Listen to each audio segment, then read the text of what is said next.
এই দুনিয়াতে আমরা অন্ধকার ঘরে ভয় পাই না? কি বলো? লাইট চলে গেলে অন্ধকার ঘরের মধ্যে একা থাকো, তখন ভয় লাগে? ভয় লাগে।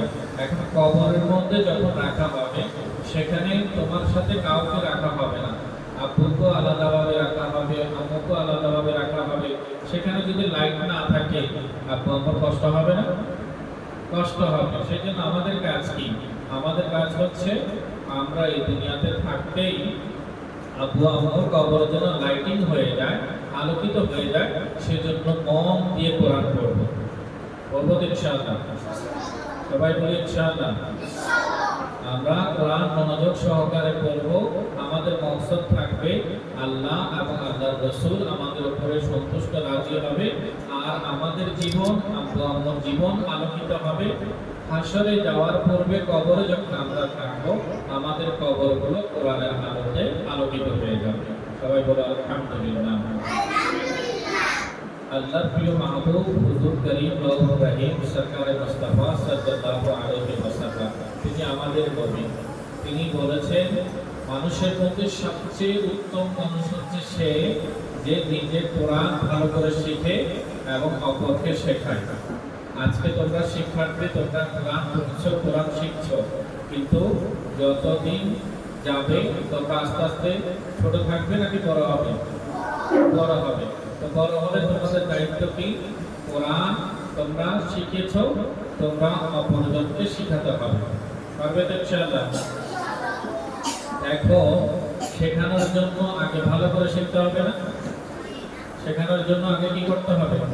ভালো করে শিখতে হবে। তাই তোমাদের দায়িত্ব হচ্ছে, উস্তাদ যেভাবে তোমাদেরকে নির্দেশ দেন, উনি যেভাবে তোমাদেরকে প্রশিক্ষণ দেন, শেখান, সেভাবে তোমরা ভালো করে মনোযোগ দিয়ে এদিক ওদিক না তাকিয়ে, কেউ কারোর সাথে কথা না বলে নজর থাকবে উস্তাদের দিকে। কার দিকে? উস্তাদের দিকে। এবং উস্তাদ যেগুলো বলে সেগুলো শুনে শুনে রপ্ত করে সেগুলো ধারণ করবে এবং মনে করবে, আজকে আমি শিখছি, আগামী দিন আমাকে শেখাতে হবে। আজকে আমি ছাত্র, আগামী দিনে আমি শিক্ষক হব। কারণ আল্লাহর হাবিব বলেছেন, এক সবচেয়ে উত্তম ব্যক্তি, সম্মানিত ব্যক্তি হচ্ছে সে যে নিজে কোরআন শেখে এবং অপরকে শেখায়। তাহলে শুধু নিজে শিখলে হবে না, ভালো মানুষ হতে হলে অপরকে কোরআন শেখাতে হবে। আর ভালোভাবে শেখাতে পারবে সে যে ভালো করে নিজে শিখে নেবে। যে ভালো করে নিজে শিখে নেবে, সে অপরজনকে সুন্দরভাবে কোরআন শেখাতে পারবে। বুঝে আসছে? সেজন্য তোমরা সবাই মিলে আমাদেরকে নিয়মিত কোরআন পড়তে হবে। আজকে আমাদের এখানে একজন পরিপূর্ণ কোরআন হিফজ করেছেন। উনি তো দাঁড়াও, নাম দিল না। আরিফ আরাফ, মাশাআল্লাহ। সবাই বলো মারহাবা। তোমাদের যারা ছোট, তোমাদের তিনি বড়, তিনি বড়জন। তিনি তোমাদের সামনে থাকা ৩০ পারা কোরআন মাজিদ শুরু থেকে শেষ পর্যন্ত মুখস্থ করেছেন। আবার বলো মারহাবা। উনি ওনার কোরআনের চর্চা শেষ করেছেন, কোরআনের সাথে ওফাদারি করেছেন। ওস্তাদের হাতে উনি পুরো কোরআন সমাপ্ত করেছেন এবং আল্লাহ সুবহানাহু ওয়া তাআলা তাকে তৌফিক দিয়ে পুরো জীবন যতদিন তিনি বাঁচেন, তিনি যেন অপরকে কোরআন শেখাতে পারেন। নিজের জীবন, মা বাবার জীবন এবং কবরের জীবন, হাসরের ময়দানে মা বাবার জন্য সম্মান বয়ে আনতে পারে। আল্লাহ তাআলা তৌফিক দান করুন, আমিন। এনাকে তোমাদের সামনে দাঁড় করিয়েছি, এনার নাম হচ্ছে আরাফ। ইনি ৩০ পারা কোরআন মাজিদ শিখেছেন। সহজে মুখস্থ হয়েছে নাকি কষ্ট করতে হয়েছে? অনেক কষ্ট করতে হয়েছে, পড়তে হয়েছে, মেহনত করতে হয়েছে, অনেক ঘুম তিনি না দিয়ে আল্লাহর কোরআনকে সময় দিয়েছেন। আজকে সফলতা কি হলো? আল্লাহ তাআলা তার সিনার মধ্যে, তার হৃদয়ে, তার বক্ষের মধ্যে ৩০ পারা কোরআন হিফজ করার তৌফিক দান করেছে। সবাই বলো আলহামদুলিল্লাহ। এখানে যারা উপস্থিত আছো, আগামীতে যেন আরাফের সাথে সাথে আরো অনেককে পায়, যারা বলবে হুজুর আমরাও শুরু থেকে শেষ পর্যন্ত ৩০ পারা কোরআনের হাফেজ হয়ে গেছি। সবাই বলো আলহামদুলিল্লাহ।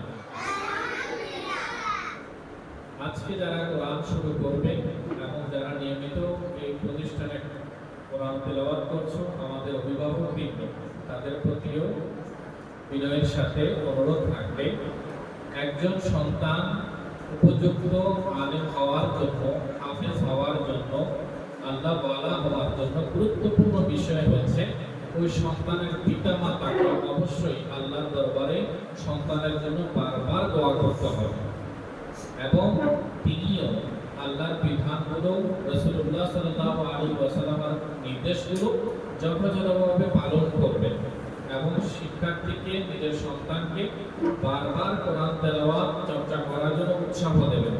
এভাবে একজন বাচ্চার মনে যখন মা বাবার পক্ষ থেকে কোরআন তেলাওয়াতের উৎসাহ জাগবে, অনুপ্রেরণা আসবে এবং সেই উৎসাহ তৈরি করার জন্য যা যা প্রয়োজন তাকে যদি খুশি করা যায়, আনন্দ দেওয়া যায়, এমন কিছু আমরা বিনিয়োগ করে হলো, ইনভেস্ট করে হলো তাকে কোরআন পড়ার প্রতি আন্তরিক করে তুলব।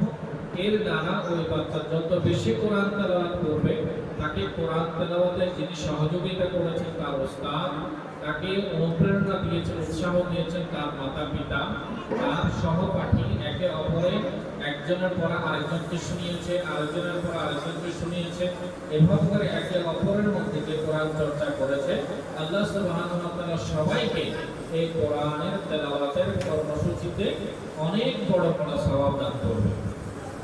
সবাই বলেন আলহামদুলিল্লাহ। আমাদের কাজ হচ্ছে আমরা নিয়মিত 5 ওয়াক্ত নামাজ আদায় করব। নামাজ কয় ওয়াক্ত ফরজ?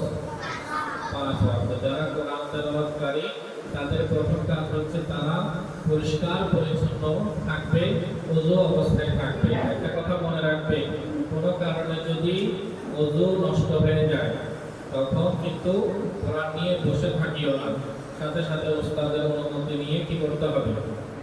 ওযু করে নিতে হবে। যদি ওযু নষ্ট হয়ে যায়, ওযু না থাকে, তাহলে তোমাকে কি অবশ্যই কি করে আসতে হবে? ওযু করে আসতে হবে। তুমি ওযু যদি অপবিত্র অবস্থায় থাকো তখন কোরআন হেফজ করলে সেই হেফজটা তোমার অন্তরে স্থান পাবে না। আর যতক্ষণ পর্যন্ত তুমি কোরআন সামনে নিয়ে স্পর্শ করে বলবে, ততক্ষণ তোমার কারণে তোমার মা বাবা, তোমার ওস্তাদ সবাইকে আল্লাহ সুবহানাহু ওয়া তাআলা পরীক্ষার মুখোমুখি করবে। সেজন্য কোনো কারণে যদি কারো ওযু খারাপ হয়ে যায়, ওযু নষ্ট হয়ে যায়, সে না বলে বসে থাকবে না। পবিত্র হওয়ার জন্য ওস্তাদের অনুমতি নেবে, অবশ্যই গিয়ে সুন্দরভাবে সুন্নাত তরিকা মোতাবেক ওযু করে এসে আবার কোরআন তেলাওয়াত শুরু করবে। মনে থাকবে তো ইনশাআল্লাহ? সবাই পেছনে ইনশাআল্লাহ। আর যতক্ষণ পর্যন্ত আমরা ওস্তাদের সাথে থাকবো, ওস্তাদের প্রতি আদর করবো। ওস্তাদ যা যা শেখান সেগুলো যথাযথভাবে শিখতে হবে, ওনার কথা মতো আমাদেরকে পড়তে হবে। আদবের সাথে ওনার সাথে পড়বো না বা কোনো রকমের ওনার সিদ্ধান্তের বিরুদ্ধে গিয়ে কোনো রকমের রাগ দেখানো যাবে না। মনে থাকবে, ওস্তাদ যখন বলবে পড়ার জন্য তখন আদবের সাথে পড়তে হবে। উনি শাসন করলো সেটাকে মেনে নিতে হবে এবং ভালো করে পড়তে হবে, যেন তোমার প্রতি ওস্তাদের একটা মহব্বতের নজর থাকে। ঠিক আছে? এই দুনিয়াতে যারাই ভালো কিছু হয়েছে তারা দুইটা কারণে হয়েছে। একটা হচ্ছে তাদের প্রতি মা বাবার দোয়া ছিল, আর একটা হচ্ছে যিনি পড়িয়েছেন ওই উস্তাদের দোয়া ছিল। যাদের প্রতি উস্তাদের দোয়া থাকে না, মা বাবার দোয়া থাকে না, তারা পৃথিবীতে কোনো অবস্থাতেই সম্মানিত হতে পারে না। সেজন্য প্রথম কথা হচ্ছে তোমরা পবিত্র অবস্থায় থাকবে, 5 ওয়াক্ত নামাজ আদায় করবে, যখন অবসর সময় পাও বেশি বেশি দুরূদ শরীফ পড়বে।